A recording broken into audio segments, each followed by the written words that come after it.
Coach, you guys are winners of 4 straight and sit at second in the AL East. How would you characterize the growth of the team throughout the first couple months of the season? I think it was a little bit of adjustment coming here to Steinbrenner, having spring training right here, then open up the season here, and struggled here early on, and now we've made it a little bit of our home on a pretty good run here. Got J-Lo back, got Cammy in a good spot, Aranda all year, so the pieces are coming together nicely. Obviously, a significant portion of your baseball journey has occurred right here in the Sunshine State. Just kind of take me back to what it was like coming out of St. Thomas Aquinas and starting at UCF. I know that you wanted to stay close to home, but what else drew you to the program, especially where it was then? My dad and I actually took a trip there, met with Jay Bergman, had never really heard of the school, which is crazy being 3 hours away growing up in South Florida. Had a chance for maybe Miami FIU, had a UNO, a couple other schools wanted to go somewhere with a full scholarship, and UCF kind of made it easy, and had no idea what I was still going to be living there, meet my wife there. A lot of layers to it, my son there now, so the story's not complete by any means. Yeah, and I mean, speaking of Luke, obviously kind of following in your footsteps, was that always his goal, or was there any other schools he was interested in, or vice versa? I think it happened organically. He's kind of played football, basketball his whole life as well as baseball, so he wasn't a one-sport guy.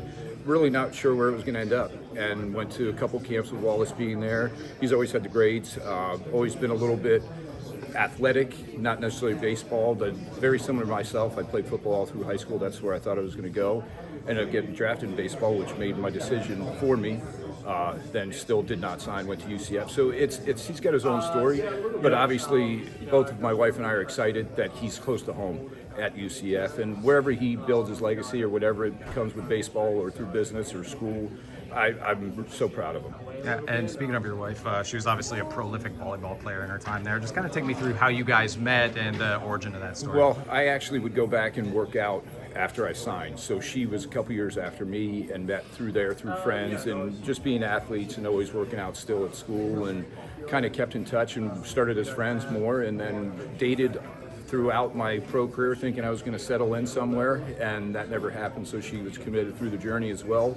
And like I said, we're still in the Orlando area in the off season, so it's just like I said, it's kind of worked out. We're bleeding UCF.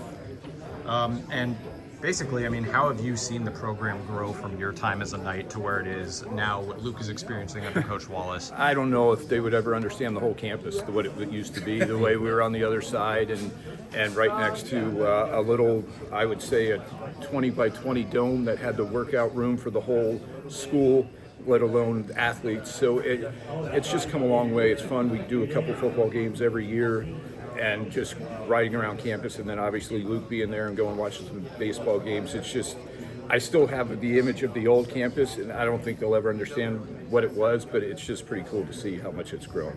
Yeah, I mean, especially with the transition into the Power Conference, UCF is at a point where they're trying to get, especially with the house settlement, get the rev share up.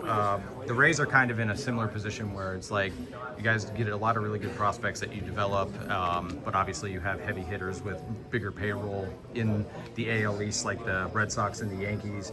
How do you compare the two, if at all, between the Rays and UCF, what they're going through, trying to hold on to prospects and from a developmental standpoint? I could relate to the disrespect in Florida that we get, whether it's at Miami, FSU, Florida. So I think it develops a bond more than anything. The same way here, we have a lot of pride because we obviously don't have as much money, but I think that develops a bond behind the scenes, and there's a little more pride knowing that we're doing more with less. And obviously for the last, 10 years, we've got basically the same, if not better, record in the AL East than the money that they're spending. So it's long-term worked out great.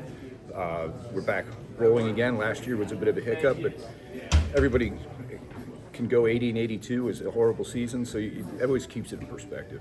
Yeah, and I mean, I plan on talking to Luke here soon, but as his father, kind of what has he told you about like his experience in his first season with the team? Like, how's his off-season work going to try and take that next step? Just the way he's smiling, just the way he didn't come home that often, being a half hour from home. Yeah. So there's a lot of behind-the-scenes things. The team has taken him in. He redshirted this past year, and just the way I got to see them bond him to go out of the way and keep him involved, and like going out watching, and he's very excited to be a Knight, and that's fun to watch. And like I said, I just want him to be happy wherever that is. Has he ever been like around the clubhouse? Have you taken him to clubhouses when he was growing up? Oh, he's been around, but always having activities in the summer makes it a little tougher, even though we're about an hour and a half away with no traffic, which doesn't exist. It's, I try to get him over here as much as possible. He brought a couple teammates last year in through here, so I think it's exciting to see the other guys, the way you get to see bringing other people in.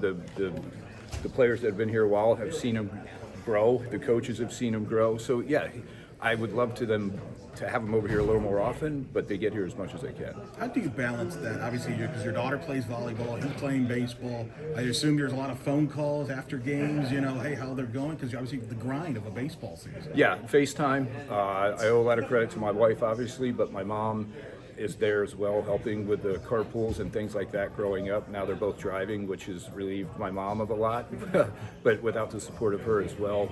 All those things, getting them to different activities and the way the commitment nowadays of the youth sports is unreal, and just that's been recognized by me. For me, able to do this job is the credit to my wife and her allowing that, and the kids understanding as well. There's some perks to this, but there's a lot of things I'm missing out on and feel crushed about, but the videos and FaceTime and the technology has helped that out, but it still doesn't replace it. Does her being a fellow athlete, has that helped make all this work? Because she can relate that you're, from your standpoint, being a coach, being around athletes, playing sport, coaching in sports, she can relate to all that. Well, not her being a good athlete. At times, wanting us to be the best at everything maybe makes it a little difficult and expects the expectations. No, but her understanding for sure. The commitment. Once you make this commitment, it's you figure out how to do it, not if you can do it. So that understanding more than anything, the lifestyle. The things we're missing, obviously I made it to his graduation. I'll make it to my daughter's graduation, but there's a lot of things in between that I do miss.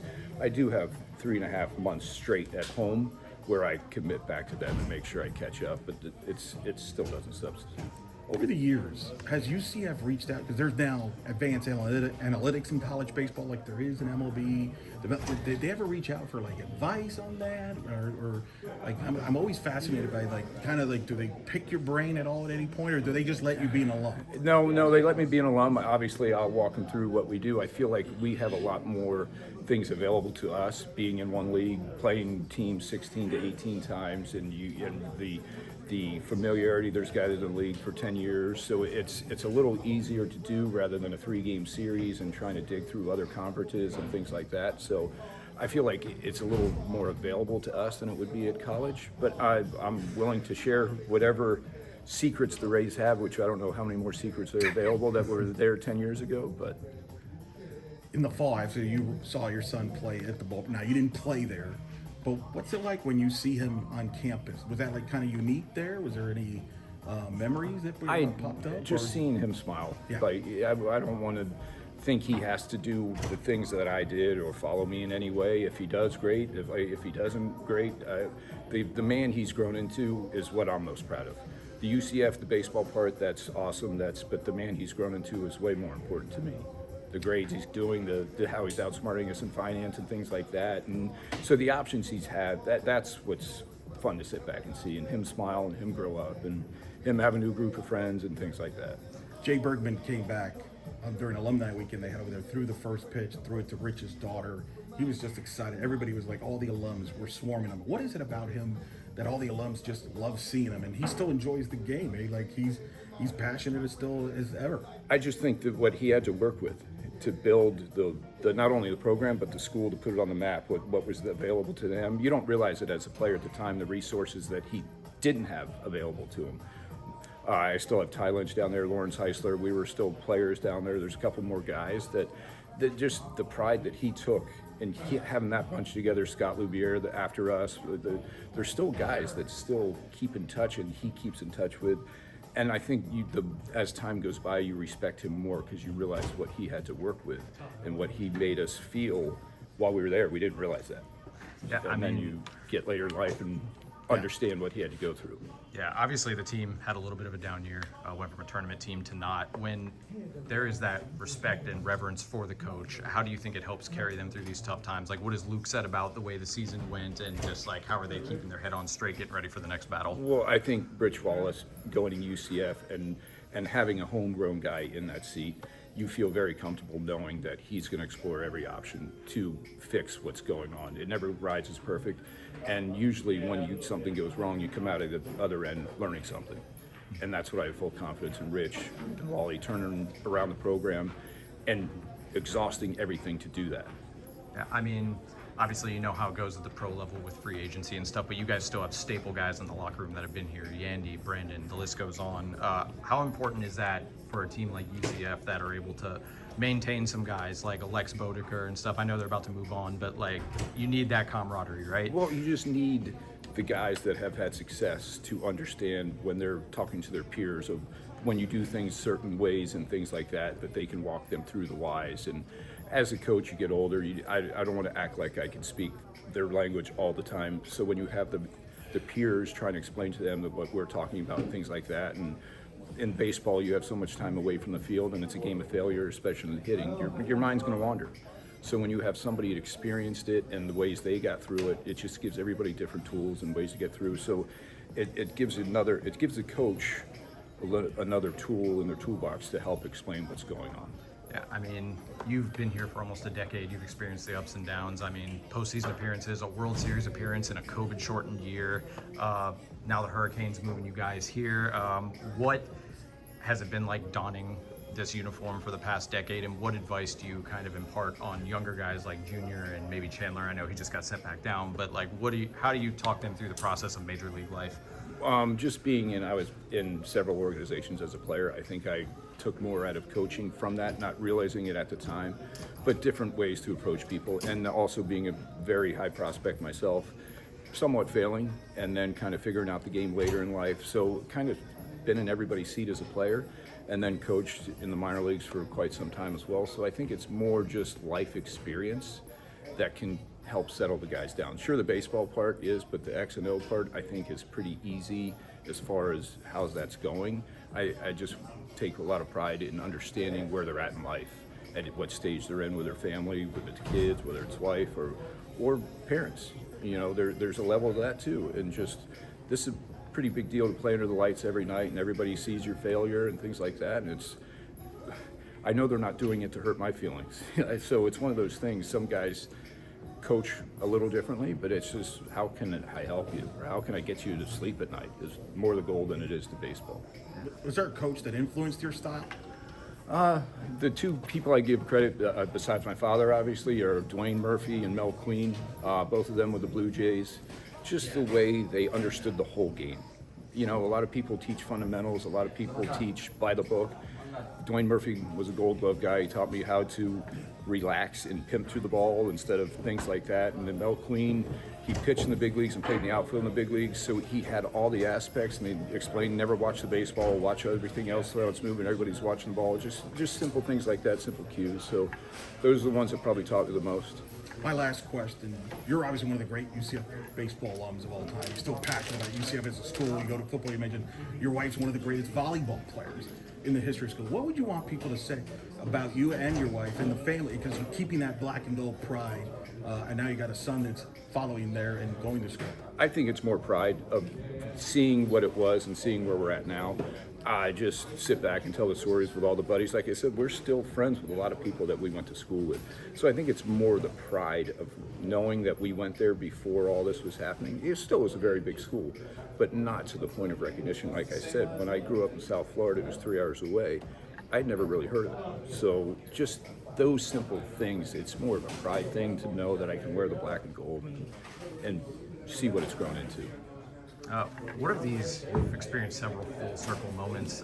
What's it been like, just in general, how would you describe? I mean, getting to see Luke play, you also got to spend a season with the Marlins, basically your hometown team. As an experiencer of all these full circle moments, just kind of take me through how special that is for you. When you're going through it, you don't appreciate it, but then you come back and sit back and see the joy it brought my mom and dad, the joy like playing at Joe Robbie Stadium, as you say, with the Marlins, when I don't think anybody else appreciated that at the time, but growing up down there, I got to look around knowing I watched Dan Marino play there and things like that. So playing at that stadium is special, and I don't take this for granted by any means. This is still a game, a child's game, and I've been doing it my whole life, and I just want to make sure everybody's enjoying it as much as I am. I don't take this for granted. Sure, there's times that we complain when it's 100 degrees here at George Steinbrenner, but look at the life I'm living, look at the life my family gets to live. So it's been a fun ride. I'm sure it's almost done by now, but I can't think of any box I haven't checked as far as baseball. And like I said, my kids are successful at what they're doing now, so there's a lot of pride in that too. All right, thank you so much.